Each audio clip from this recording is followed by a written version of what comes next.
NEC9 news में आप सभी का स्वागत है। मैं आपके साथ शिवांगी। चलिए नजर डालते हैं देश दुनिया की कुछ बड़ी खबरों पर। बिहार में मतदाता सूची के SIR को लेकर आज सुप्रीम कोर्ट में एक अहम सुनवाई होने जा रही है। जस्टिस सूर्यकांत और जस्टिस जयमल बागची की 2 सदस्यीय पीठ इस कार्यक्रम की संवैधानिक वैधता को चुनौती देने वाली याचिका पर विचार करेगी। पिछली सुनवाई में सुप्रीम कोर्ट ने इस प्रक्रिया पर रोक लगाने से इनकार किया था, लेकिन चुनाव आयोग का निर्देश दिया था कि वह इसे तय समय पर पूरा करे। साथ ही अदालत ने यह भी स्पष्ट किया कि अगर बड़ी संख्या में नाम हटाए गए तो वह हस्तक्षेप करने से पीछे नहीं हटेगी। मामले की गंभीरता इस बात से समझी जा सकती है कि ड्राफ्ट सूची में करीब 65 लाख नाम काटे जाने का दावा किया गया है, जिससे राजनीतिक हलकों में खलबली मच गई है। ADR की ओर से दाखिला याचिका में आरोप है कि ये सभी मतदाता बिना किसी ठोस कारण के सूची में बाहर किए जा रहे हैं।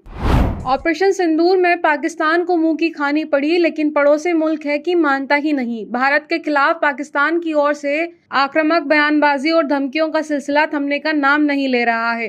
पाकिस्तान सेना प्रमुख जनरल असीम मुनीर की परमाणु हमले की धमकी के बाद पूर्व विदेश मंत्री बिलावल भुट्टो जरदारी ने भी भारत को युद्ध की चेतावनी दी है। बिलावल भुट्टो ने कहा कि अगर भारत सिंधु जल संधि में किसी तरह का बदलाव करता है तो यह पाकिस्तान की सभ्यता और संस्कृति पर हमला होगा, जिसकी भारत को कीमत चुकानी पड़ेगी।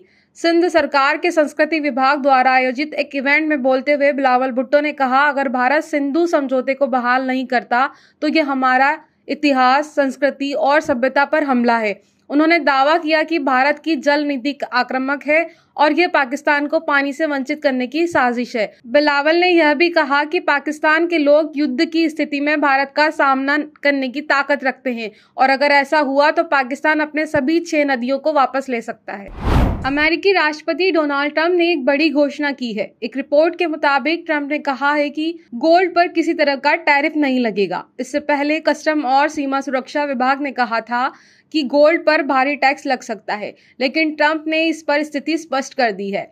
ट्रंप ने यह घोषणा उस वक्त की जब भारत और रूस के साथ उसकी तनातनी चल रही है। ट्रंप ने भारत पर 50% टैरिफ लगाया है। ट्रंप ने सोशल मीडिया पर पोस्ट शेयर की है जिसमें गोल्ड पर टैरिफ न लगाने को लेकर जानकारी दी है। गोल्ड को लेकर मार्केट में अफवाह फैल गई थी कि इस पर भारी टैरिफ लगेगा, जिसके बाद सोने की कीमतों में भारी उछाल आ गया था, लेकिन अब ट्रंप ने राहत भरी खबर दी है।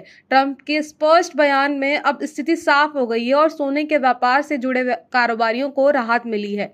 विशेषज्ञों का मानना है कि इस कदम से सोने की कीमतों और इसके वैश्विक व्यापार में स्थिरता बनी रहेगी। बिहार मतदाता सूची और वोटर लिस्ट में हुए तथाकथित वोट चोरी के आरोपों पर विपक्षी सांसदों ने आज सरकार को घेरने की कोशिश की। सांसदों ने संसद से लेकर चुनाव आयोग तक मार्च निकाला, लेकिन पुलिस ने कई सांसदों को हिरासत में ले लिया।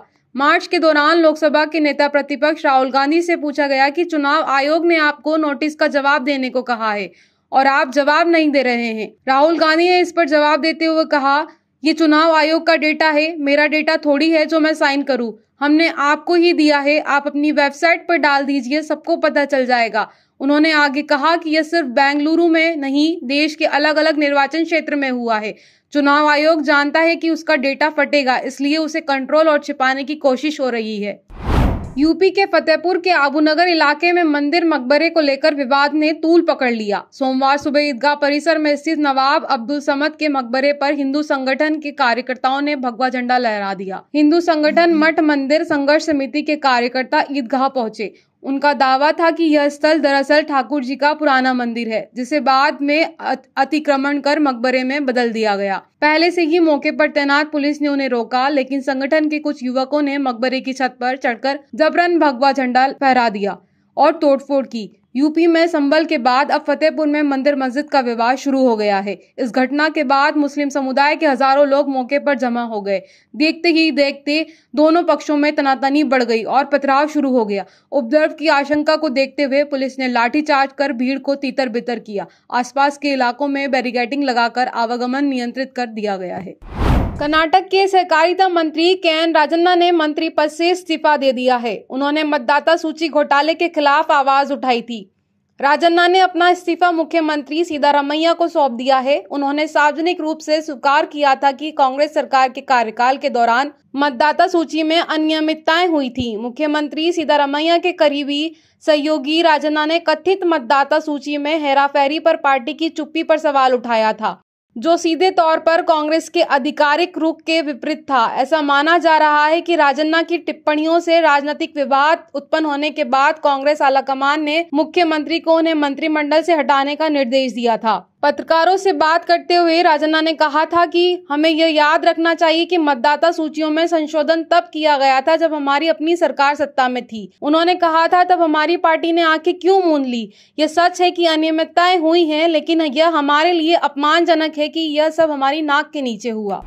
बिहार में मतदाता सूची के SIR और कथित वोट चोरी के खिलाफ सोमवार को दिल्ली में विपक्षी सांसदों ने संसद भवन से चुनाव आयोग तक मार्च निकालने की कोशिश की। दिल्ली पुलिस ने उन्हें संसद मार्ग पर रोक दिया और बाद में हिरासत में ले लिया। इस दौरान राहुल गांधी बस की खिड़की से झांकते हुए मीडिया से बात करते हुए नजर आए, जिस पर बीजेपी सांसद कंगना रनावत ने तंज कसा। मंडी लोकसभा सीट से बीजेपी सांसद और मशहूर अभिनेत्री कंगना रनावत ने राहुल गांधी की बस की खिड़की से झांकती तस्वीर साझा करते हुए लिखा, सहानुभूति पाने के लिए ओवर एक्टिंग वाला बुरा एक्सप्रेशन। उन्होंने कहा कि राहुल गांधी सहानुभूति जुटाने के लिए एक्टिंग कर रहे हैं। बता दें कि कंगना रनावत पहले भी राहुल गांधी पर कई बार आक्रामक बयान दे चुकी हैं। आयकर कानून में बड़े बदलाव की तैयारी के तहत वित्त मंत्री निर्मला सीतारमण ने सोमवार को लोकसभा में नया इनकम टैक्स बिल पेश किया। यह संशोधित बिल संसदीय चयन समिति की अधिकतर सिफारिशों को शामिल करता है और पुराने 1961 के आयकर अधिनियम को बदलने का आधार बनेगा। लोकसभा में यह बिल पारित हो गया है। सरकार ने पिछले हफ्ते 13 फरवरी को पेश किए गए इनकम टैक्स बिल 2025 को वापस लेने का फैसला किया था। नया मसौदा 11 अगस्त को लोकसभा में पेश किया गया, जिसमें सभी सुझाए गए बदलाव एक ही दस्तावेज में शामिल किए गए। राहत की बात यह है कि 12 लाख तक की सालाना आय पर टैक्स से छूट बरकरार रखी गई है। निर्मला सीतारमण ने संसद में कहा, हमें ऐसे सुझाव मिले हैं जिन्हें सही कानूनी अर्थ देने के लिए शामिल करना जरूरी है।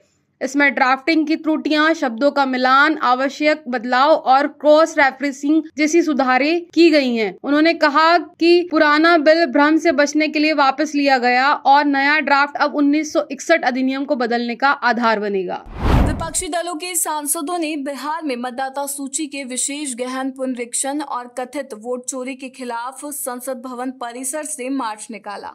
पुलिस ने उन्हें संसद मार्ग पर रोक दिया और बाद में हिरासत में ले लिया। हिरासत में लिए गए नेताओं में लोकसभा में नेता प्रतिपक्ष राहुल गांधी, राज्यसभा में विपक्ष के नेता मल्लिकार्जुन खड़गे, समाजवादी पार्टी के अध्यक्ष अखिलेश यादव, कांग्रेस महासचिव प्रियंका गांधी वाड्रा और कई अन्य विपक्षी सांसद शामिल थे। उन्हें संसद मार्ग थाने ले जाया गया, जहां कुछ देर बाद रिहा कर दिया गया। राहुल गांधी ने कहा, ये लड़ाई राजनीतिक नहीं बल्कि संविधान और एक व्यक्ति एक वोट को बचाने की है। हम साफ सुथरी मतदाता सूची चाहते हैं। मल्लिकार्जुन खड़गे ने एक्स पर लिखा, भाजपा की कायराना तानाशाही नहीं चलेगी। ये जनता के वोट के अधिकार और लोकतंत्र को बचाने की लड़ाई है। इंडिया गठबंधन भाजपा की इस साजिश को बेनकाब करेगा। NSE9 न्यूज में फिलहाल इतना ही। आगे की खबरों से अपडेट रहने के लिए बने रहिए NSE9 न्यूज के साथ। नमस्कार।